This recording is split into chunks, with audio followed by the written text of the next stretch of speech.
is getting ready, so I will introduce him while he's doing that. That was a really fantastic presentation. Thank you, guys. So our next presentation is MOOC Research at Illinois, 10 Summaries.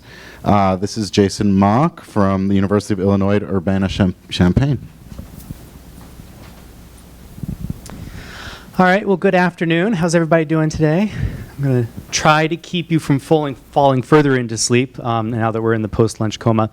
What I'd like to do is take a little bit of a different direction and tell you specifically about the research initiatives that we have going on at the University of Illinois, and both two goals. One, like how we go about conducting research, and very, very briefly, what research we're conducting. So my goal would be to give you a little bit of an insight into some of the process that we use and some of our team structure and so forth, and then also give you a glimpse of some of the different projects that we're working on and contact information if you're interested in following up with any of those specifics. A lot to do in 18 minutes, and I'm down to 17, so let's go. So myself and, Associate Provost Deanna Raineri manage the MOOC portfolio, and just it's a very, very quick summary. We started with Coursera in 2012. We have a whole bunch of MOOCs going on, and all that to say, we have a whole bunch of data going on too. A lot of data that we're trying to manage, a lot of data that gives us insights to our research. And 1.6 million total enrollees, and an IMBA degree program that's going to be based on the MOOCs as well. That'll give us another set of data to work with. And all of this forces us really to think very carefully about how we conduct research, not only just in terms of like getting IRB approval and that sort of thing. We have a process for that now, but also like how do we manage the data? What is the data? How many people are on the Coursera platform in here? Okay, a handful. And how many of you have looked at the Coursera data? Yeah, and how many of you think it's really, really pretty? Yeah, oh really? Okay, a couple people, that's fine. It's kind of a horrendous mess. And so we've taken a lot of time to figure out all of that, document it, and I'm actually going to be able to share all that with you here in a moment. So we have some like overarching questions that we use when we're founding our specific research questions. You know, the same kind of questions you all have in here as well, so I'm not going to really dwell on them.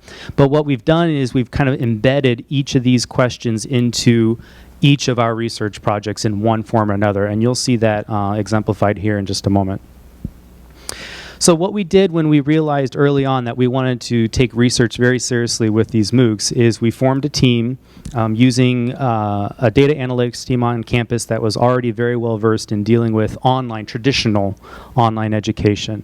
And we repurposed them, or partially repurposed them, to specifically focus on MOOCs. So we have, in our case, 3 full-time staff who spend about just a little bit less than 2/3 of their time working on this problem. And they're supported by 3 grad students and 3 undergrad students. So that gives us a pretty good amount of resources to apply. Now that said, we have a lot of research projects going on, and they tend to get spread really, really thin. But having that core team there that can get to be the experts in the Coursera data, that can understand the analytics that go on in a typical MOOC, enables us to do things pretty rapidly and with some good results. And because, again, we've been doing this since 2012, a lot of it's just experience that we've learned over the last several years. So that's been helpful. And then to Adrienne's kind of cardboard box quote, you know, we try as much as possible to start with just a blank canvas and not be guided by what the media says about MOOCs or what we think the answer is and then try to prove that in the data. We're very much about trying to look at data and then detect patterns and then figure out results. So that's a little bit about how we're set up, the structure of the team. In terms of our research methods, probably like many of you, we use survey data. We have a pre and a post-course survey that we get information from. We do one thing that's a little bit different in that we weight the data based on the type of student they are. So we've got some categories, which I'll actually show you a little bit later on. But if you could imagine, very simple, short example, post-course survey. Who is the most likely person to complete a post-course survey? People who complete the course. Well, that's nice, but what about all the people who don't complete the course, which, as we saw earlier, is 80% of the people? Their response to that survey would look small, even though by body of population they're actually rather large. So we weight their responses to compensate for their relatively small response rate in the surveys. So that gives us some extra insight into their experience. And then we have access to the data itself from Coursera, both the clickstream data, every single click of a pause button, et cetera, and then the performance data, the gradebook data, the individual submissions, and so forth. All right, so with all of that data and with that structure, I want to give you a very brief sampling of the actual projects that we are working on or have worked on at Illinois. And then specifically, if your eye only goes to one bullet point, make it the last one, because that's going to be contact information for the people on campus who are leading up these projects. I'm the PI for only one of these, but I'm involved in almost all of them in some capacity, so I can answer some of your questions here at the end, but I may have to pass you on to someone else. All right, so the first one, referencing the multiple populations I was talking about, the question that we all have, who's using MOOCs, how are they using it, what are they getting out of it, et cetera. So we analyzed that data, and our finding was, I think as many of you have also heard, that non-completers, those are not necessarily unhappy people. Just because they did not go through our hoop or the instructor's hoop of what defines success, passing quizzes, doesn't mean that they did not find the course experience to be a successful one. So you could imagine, and this particular graph shows basically what percentage of videos were watched and what percentage of points were earned. So there's obviously the cluster at the top of everybody who did everything. There's the really big cluster at the bottom, a whole bunch of people who did a whole lot of nothing. But then there's the group of people who watched all the videos. You might call those like the PBS or YouTube people. And then there is actually a cluster of people who do all the quizzes and very few of the videos, right? Those are the people who perhaps are trying to prove to themselves that they know the material, or they go through the kind of like in a AP test kind of format. They go through and see if they know it, and then if they don't, you see it's slightly skewed to the right from 0. They'll go back and refresh on just those topics. So Sarah Schrader at Illinois, she's the one that has the most information about that one, but I was pretty closely involved with this one too. Another one is a project called Big Code. It's a computer science course that we offered. Asked basically, how can we at very large scale automate some of the tasks that an instructor or a TA would do, namely in the realm of giving feedback. So the ideal world is what, a one-to-one instructor-student ratio perhaps, where the instructor can sit down and analyze every single word that you're writing and say, oh, don't do that because don't forget this particular thing I taught you. That's not scalable. But what this tries to do is it tries to take all of the submissions that were provided by the learners, detect patterns amongst them, and then analyze the common patterns. And for each common pattern, the instructor then followed up and wrote some feedback to that pattern. And now in future iterations, they're going to be able to take those patterns, detect programmatically when a student is using one of those patterns, and say, oh, by the way, don't forget X, Y, or Z. So it's a way of kind of automating that feedback in a very complicated environment of computer programming, where there's more than one way to solve a challenge often. So Carl Pearson at Illinois is a good follow-up for that. Duration of MOOCs is something that we are particularly interested in. What is the optimal duration of a MOOC? And how long do learners stick with a MOOC? 2 questions that we had specifically in the pre-on-demand world, if you're familiar with that terminology from Coursera. So we did an A/B test. We offered the exact same course in 3 different durations, 4, 8, and 16 weeks. And then we analyzed performance data from there and found that, generally speaking, shorter durations yield higher completion rates. The idea that if you give them longer, that means they have more opportunity to pass the class. Well, I think it means they have more opportunity to get bored and not pass the class, right? And then we found that in 4, 8, and 16-week durations, it's at approximately the 3rd week, where those who are going to complete the class are going to complete the class, and those who are going to fall off have fallen off. I mean, that's an average, of course. And for that, you can contact Jose Vazquez or myself. I was also really involved in that particular one. Risk aversion. So the notion here is people, this is from a theory of economics, and so it's also by Jose Vazquez, an economics professor. People who have an object. I owned this phone and I paid so much money for this phone, right? I am less likely to give away this phone now that I actually own it. Even if, I bought it for, $400, I'm less likely to want to give it away for $400 because I kind of own it. I have an attachment to it, right? So that's the idea with risk aversion. So we tried to offer them the A at the beginning of the class. Some professors may say, you get an A at the beginning and you lose it over time. Well, that's what we did with this particular course. We said at the beginning of the MOOC, everybody gets this thing, the badge, as we offered it to them. And you will lose the badge if you don't maintain a certain number of points. So we did an A/B test where half of the people were given that model and half of the people were given the other model where you had to earn it.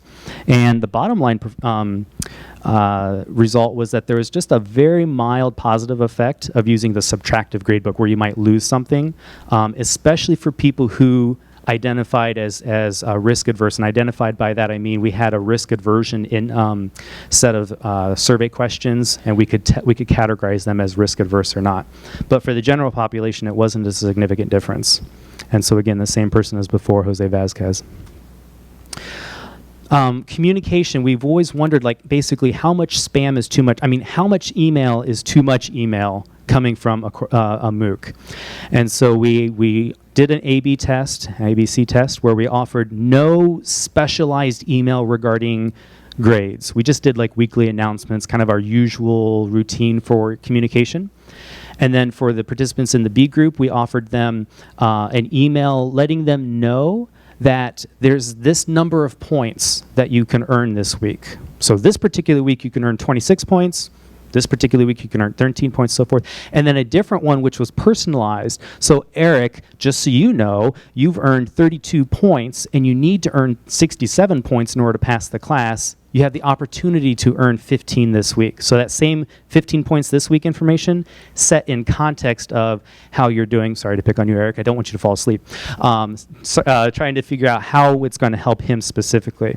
And what we found here was that the personalized emails were certainly more effective than the generic, here's 15 points this week, and that they were both significantly more effective than no email at all. So basically, if you're kind of threatened with the fact that you might not pass the class, it's very helpful. And Jose Vasquez or I could also help you with that one as well. Instructor presence, basically, do instructors really matter? So we did an A/B test in this one as well. In one case, the instructor provided only, I would say, pre-scripted announcements. Here's what's going on in week 3 of the class. In the other section, he took input from the discussion forums and said, hey, I see this really neat thread going on in the discussion forums, go check it out. He would participate himself in the discussion forums. And so the question is, does his active participation in this particular way yield results? The answer is no. Now, I would argue that the instructor could certainly spend their time in more fruitful ways, not necessarily in an individual discussion thread to get larger results. That may affect the 2 students in that thread, but not the 2,000 students who are in the discussion forums or in the course at all. So Jonathan Tompkin, he was the instructor for our first MOOC, has published that particular thing. You're probably better off writing down his email address than that URL because I'm moving on. All right, what is the effect of in-video questions in MOOCs? Now, Coursera specifically has this feature that you can programmatically pause a video in the midst of it and then ask a question or give a pause and reflect opportunity. And so we just wanted to know how much of a difference does it make in terms of yielding students who earn more certificates or even increase satisfaction with the videos. We did this one in collaboration with Coursera. And we found by doing a sequential test, we did some of the videos had the in-video questions, and then some of them didn't, and then analyzed the results, and basically found that there was not a statistically significant difference in the completion rates, and yet learners felt that the videos were more useful, and significantly so. So that one is also a Jonathan Tompkins study if you're interested more there. Strategic integration of MOOCs in research universities, such as Illinois. Basically, we wanted to know how are MOOCs integrated into the classroom already, so kind of a survey of how these are being used. And kind of the more philosophical, what are the important questions that we should be asking, partially driven by what are faculty perceptions of MOOC, whether they're a MOOC faculty member or not a MOOC faculty member. And so we did that through a lot of observations, student surveys, faculty focus groups, and so forth. And the short version, there's many things in this particular study from this group, but was that a larger than expected portion of faculty thought that teaching a MOOC would be interesting and they'd be interested in doing it if there was a particular benefit to derive from it. And there was some mixed understanding of how much benefit you might derive from it, but it was certainly there. So Colin Rood would be able to provide more information there. At least in the Coursera-verse, you have a role called community TAs, now called community mentors. And so our question was, what is the effect of community TAs, community mentors on a MOOC?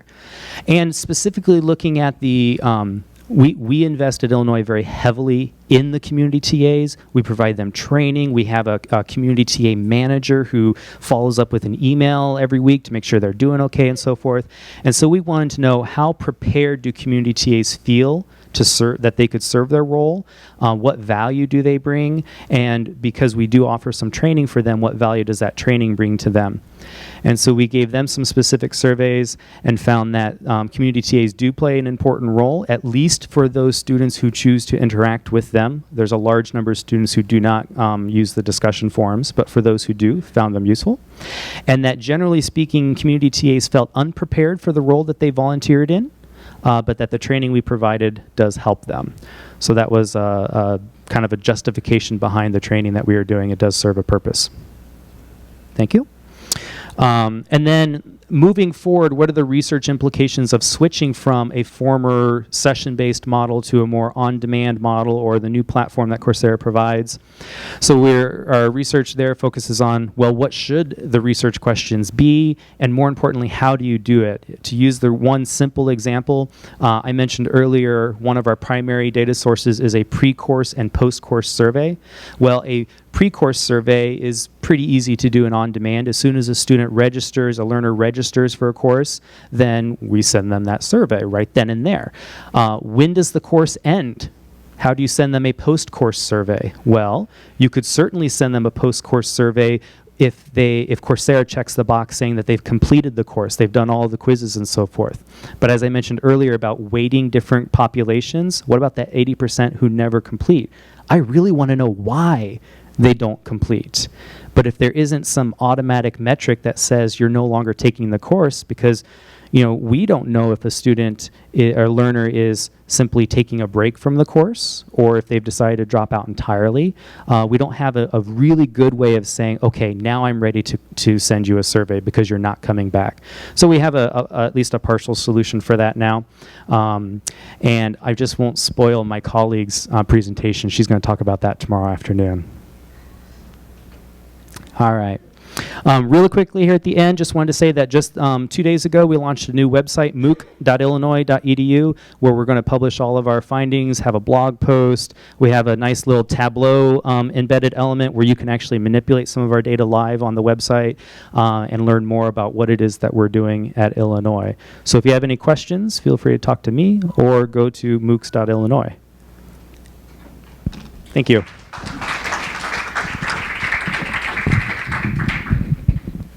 Thank you, Jason. Unfortunately, we don't have any time for questions.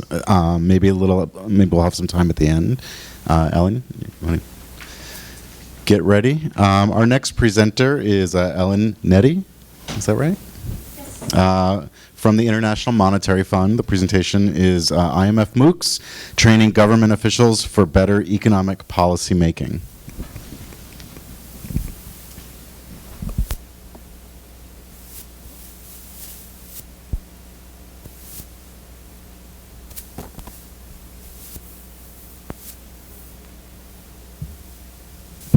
Nice to be here today.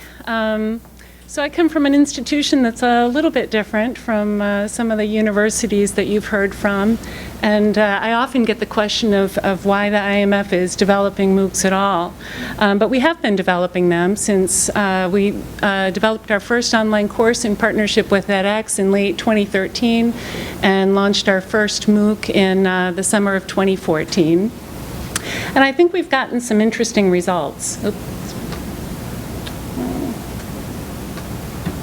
In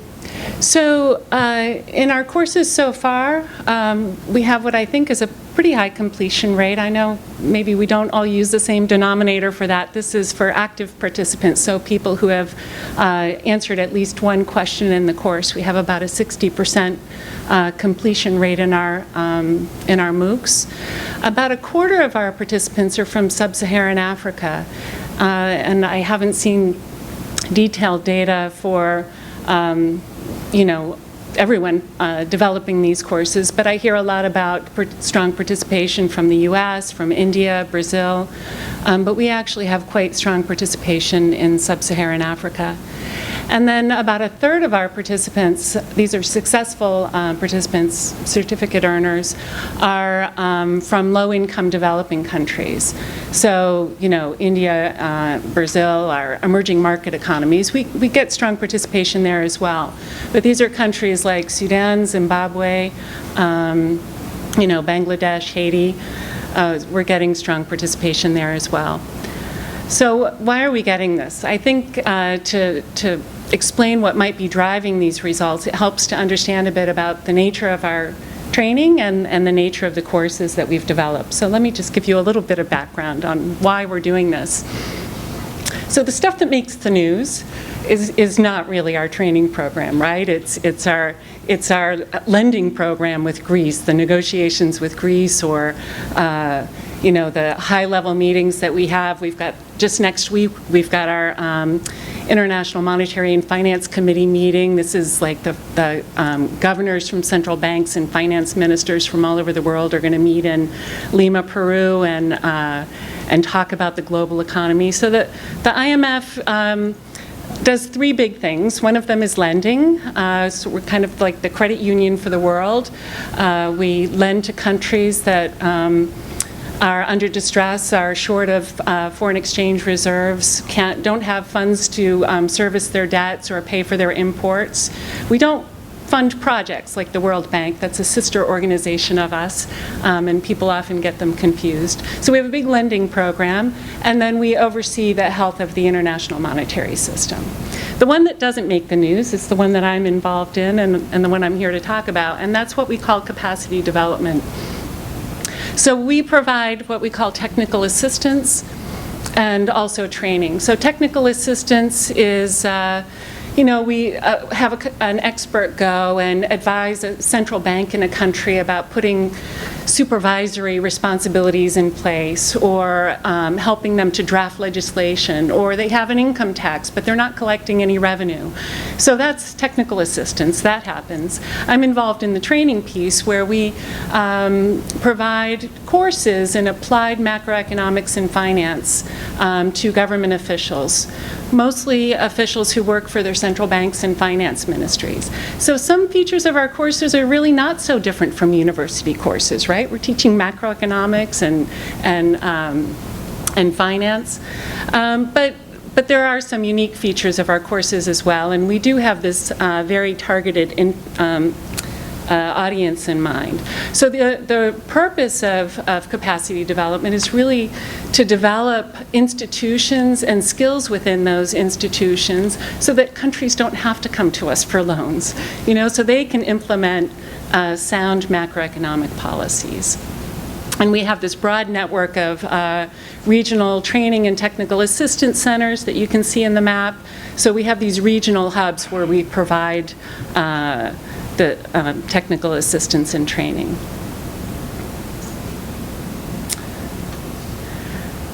So I mentioned some of the topics that we teach in. Some of the characteristics of these courses that I think do make them maybe a little bit different from the university courses is because they really are, we call it training. We don't call it really education. It is, but we use that term training for a reason, because these are skills that people need on their jobs. They're in the central bank. They need to know how to forecast inflation or government revenue. These are things that they really can use on their jobs. And we try to design our courses so that they're very hands-on. They're getting into spreadsheets or using computer programs to do forecasting. We draw a lot on the experience within the IMF membership of implementing different types of policies, what works, what doesn't, so it's very case study oriented. And, you know, as I said, ultimately what we're trying to do is build those skills of those officials and ultimately strengthen the institutions. Just to make this a little bit more concrete, let me give you one example of a course that is one of our online courses, but it has a lot of the same characteristics of our face-to-face courses as well, which is our debt sustainability analysis course. So you could imagine in an undergraduate economics course, you might talk about a country's debt and why it might borrow and when that might be optimal or not, and what might influence whether or not it could repay that debt. In our debt sustainability analysis course, we have a fairly complicated template that's been developed at the IMF, and we actually get them into that Excel template and help them see, dozens and dozens of assumptions that can drive whether a country's debt is going to be sustainable. So this made the news recently with the Greek negotiations because we went public with our DSA, as we call it, and the analysis showed that, under the current negotiations that Greece's debt was not going to be sustainable unless there was some kind of renegotiation of that debt. So it's very hands-on and practical. So we've done that face-to-face for many years, and as I said, we've shifted into developing an online program. So these courses are really geared towards these government officials, but we also make them available to the public as massive open online courses. So our initial motivation for this was because we can't accommodate everyone in our courses, the government officials who were meant to train. We typically get 100 or more applications for every course that has 30 seats. These are 2-week intensive courses that are at those various locations I showed you before. So we can't train everyone. We also want to experiment with blended learning where we require an online course first and then they come to a face-to-face, one of these 2-week courses. And we think that'll strengthen the results of the face-to-face training, which is quite expensive. We don't charge for it, so it all comes out of the IMF budget. And then also we wanted to share knowledge through massive open online courses. We view this as a public good. Again, it's somewhat specialized. It's targeted at these officials, but if people are interested, we're happy to make it available. And there has been pretty strong interest in these courses. So we've had 15,000 active participants. So these are people who did something in the course in, I guess about a year and a half. The program is about a year and a half old. We've had 8,500 successful participants, people who earned a certificate of completion. These are all honor code certificates. We don't have any paid certificates. And they come from 188 countries.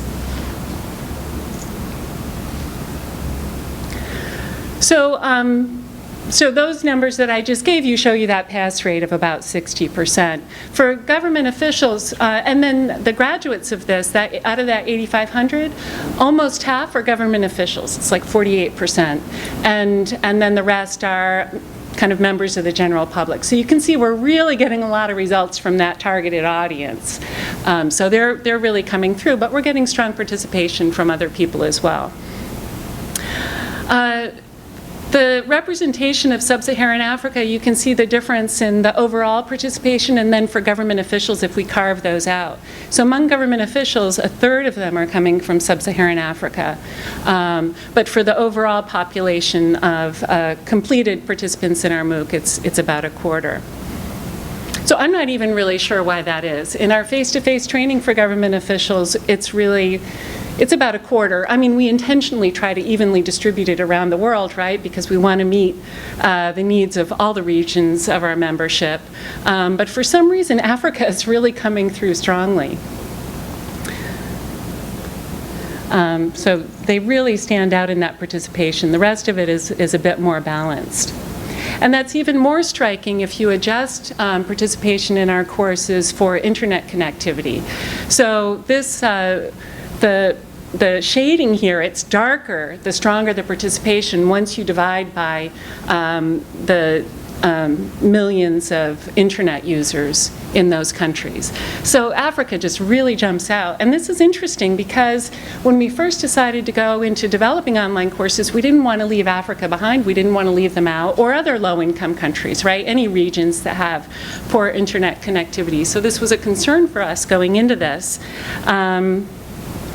But in fact, it's turned out not to really be a problem. They do have relatively, fewer number of internet connections, and yet we seem to be meeting that population.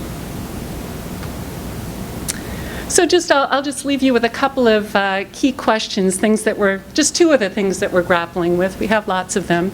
We actually haven't gotten our hands on all the clickstream data yet, so we haven't been able to do really deep analysis of what's going on in our courses. I'm trying to make the case within the institution that we should invest in processing and analyzing that data. Right now, we really just have the survey data and grade reports to analyze our results. So I mentioned a bit about the low internet bandwidth. And you can see that strong participation from low-income countries. So in the end, maybe it's not a big problem, but we do continue to take a look at it. We would like to look more deeply into that and find out if there's certain countries that we're really leaving behind, and if there are other ways that we need to reach them. But for instance, Cameroon is one country that seems to be a big fan of our MOOCs. In the end of course surveys in a couple of courses that were offered in French, but we focused on those because those really seem to show in the survey a bigger problem with students pointing out problems with streaming videos. So 40% of the survey respondents said that they had problems streaming the videos. 15% said they couldn't even download the videos. So this means they're left with the transcripts, right? Or maybe we rely on PowerPoint screen capture to some extent. So maybe they were even relying on that. Even so, the pass rate for Cameroon in those two courses that were delivered in French was 70%, which was actually better than average globally. So they seem to be getting through the course even though they report these problems. So we know that the problem is there, but they still seem to be getting through. Again, it's based on partial survey data, so we don't have the full picture on that. And so it's something we'll keep an eye on. And then course evaluation and impact. I think the blended learning opportunities are really going to be the best way for us to tackle this, because we've got students who have taken online courses. The government officials who take our course, we have the luxury of knowing everything about them. We know their education, we know what other courses they've taken with us. So we have a lot of information about them. And when they come to our face-to-face courses, I think we can use their preparation in the online course to get a better sense of how well that's preparing them to the face-to-face course. So we don't have a lot of that work done yet, but that work is underway. Ultimately, we want those institutions to be better, right? And that's really a difficult thing to tackle. But if we know at least that the people working in those institutions have greater skills, then we're one step in that direction of strengthening the institutions themselves. I can stop there.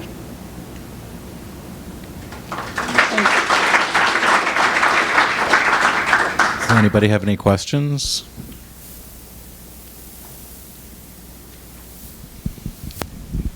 Hi, so have you been using the platform to sort of help have the government agents or government individuals engage with one another and interact and get that idea of, policy conversations at the lower level before you go up to the upper level? Or is that not something that you've been focusing on in your courses? We do. I mean, we use the discussion forum. We'd like to get them more engaged. As someone was saying, and maybe in another session, sometimes we're getting questions about the questions. They want help understanding something very specific, or they got it wrong and they want to know why, and did we make a mistake? We do try to get them talking to each other. Our best success so far, and this is both the government officials and everybody else, one thing that I've enjoyed seeing the results of is getting people to explore their own country. So we have a course on energy subsidy reform, which is a very political issue in many countries, and getting people to talk about the effect of energy subsidies in their own lives. Like, they know gas prices are really low and that's kind of nice, but they know it's a problem for their country too, and getting them to share that. And sometimes they'll talk to each other about that, but sometimes they'll share their own thoughts, and then we have a hard time getting a dialogue going. So that's the hurdle for us at this point, is we can get them to talk about their experience and what's going on in their country, but it's harder to get them to then engage in the next step and talk to each other.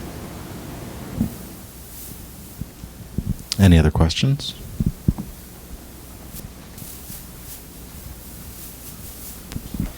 When it comes to technology and software, do you assume that people don't have software and therefore you work through like Google Docs for spreadsheets, or you just pretty much everybody has Excel and that's a non-issue? We make them aware of Google Docs, and it would be interesting probably in our end of course survey to ask people how many use something other than Excel. We do rely on Excel a lot, both in our face-to-face courses and in the online.